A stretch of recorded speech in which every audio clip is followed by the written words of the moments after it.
Hey y'all, it's Philly time. I'm Tammy Lane from Houston, Texas, and today we're gonna make some Philly time pinwheels. And when I say time, I'm not talking about the time on the clock. I'm talking about time the herb. Over to my right over here is my sidekick. This is Chef Phil Lee. So he's holding our menu up there, or our recipe. Let's go ahead and get started. Over here, I've got some puff pastry sheets that you can find in the freezer section of your local grocery store.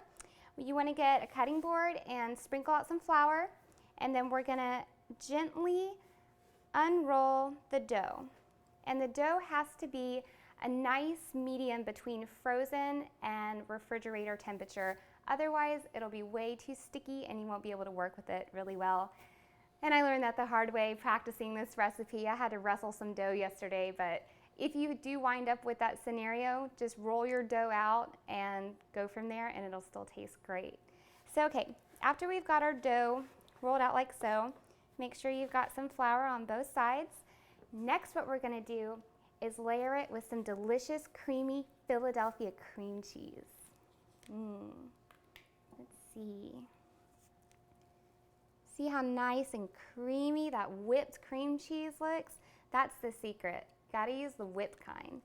So we're gonna put about half a tub of a 12-ounce tub of whipped cream cheese onto our dough. And you wanna spread it all around, make sure you get the corners and every edge really well. And you can put this on there very thick, just like that.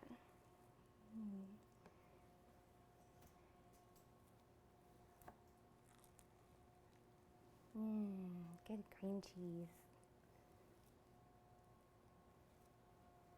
Okay. There we go. Did y'all see my apron? It's autographed by Paula Deen. My mom stood in line for 2 hours to get a cookbook and an apron autographed for me. She's so sweet. She's the best. Okay, so now that we've got a nice thick layer of whipped Philadelphia cream cheese, we're gonna layer it with some thyme. You can use dried thyme or thyme from the grocery store that comes in those refrigerated packages. I'm a tiny bit spoiled today because I have fresh thyme from my granny's garden that she brought me. Okay. So thyme is a very strong herb. We want to use about 2 tablespoons, and we don't want to use much more than that because it'll overpower the dish. So just lightly spread it out and don't use too much.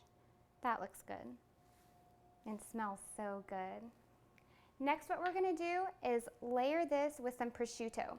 And for any of you who don't know what prosciutto is, it's just ham that's sliced very, very thinly. And just like our dough, it can be kind of sticky and hard to work with sometimes. So I have my package already open, and what I've done is laid a clean, damp paper towel over the top of it to keep the moisture in the prosciutto until I'm ready to use it. So, with that being said, we're gonna peel off a layer of prosciutto, like so. When you go shopping for this ingredient, if you can, try and buy the prosciutto that has the paper segments in between the layers of meat because it's really sticky, so these will help. Okay, there's our first piece, just like that. Kind of pat it down.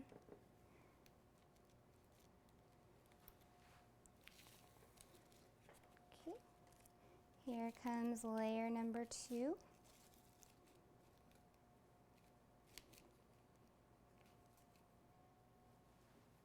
Looking good.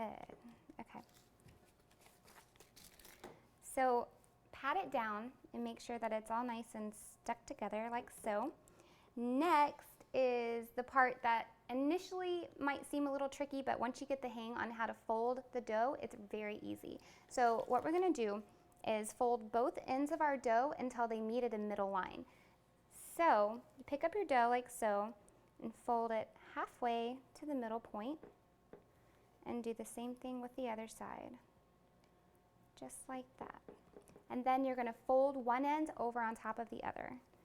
Just like that. See how nice that looks? Okay. this one we're going to use for later, so this can go back on a wet paper towel to keep that moisture in. So we're going to slice our dough roll into 1/4-inch slices, but before we do that, let's go ahead and spray the middle of the dough so it'll stick together a little better. So just like that with some buttered flavor cooking spray. Okay, and now we're going to slice them up. So 1/4 inch is about this much, and I like to kind of go ahead and measure my 1/4 inches out before I slice it. Wah, cha, cha, cha, cha. Okay, let's start slicing.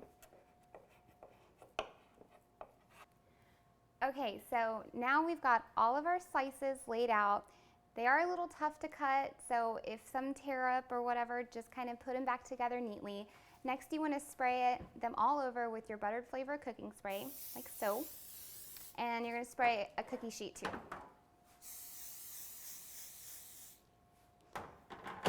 So we're going to arrange these on our baking sheet, just like so. Okay, I'm ready. Are y'all ready?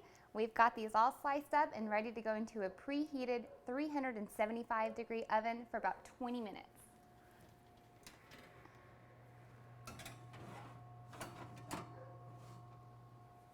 There we go. I'm going to set the timer for 20 minutes. There we go. Ooh, it sounds like our Philly time pinwheels are done. Let's check them. And I'm going to use my oven mitt that matches my apron, that Miss Paula Deen sign that I love. Okay, so let's turn this off and check out our food. Oh, yeah. Don't those look good? Okay. So we're just going to get these out of the oven and put them on a platter, and then we can see what they taste like. These are great. You can just whip them up so quickly, and they're a perfect snack for kids after school or an appetizer for a party or something like that. See all that yummy cream cheese right there? Oops. All right, let's see what these taste like. See all that nice cream cheese, and you can see the prosciutto and the thyme. It all looks so good. Let's see how they taste though.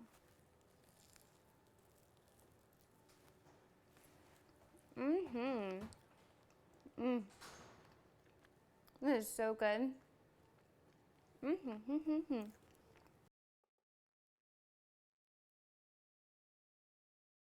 So I just want to say thank you to Miss Paula and your whole team and everybody with Kraft and Philadelphia cream cheese for watching this video. And take this recipe home, make it yourself. It's delicious, it's to die for, so good. Thank you for joining me. And Miss Paula, I just want to say that right now I'm cooking in my mama's kitchen, and as much as I love to cook in my mama's kitchen, I'd much rather be cooking alongside you in your kitchen. So thank you so much. Have a great day.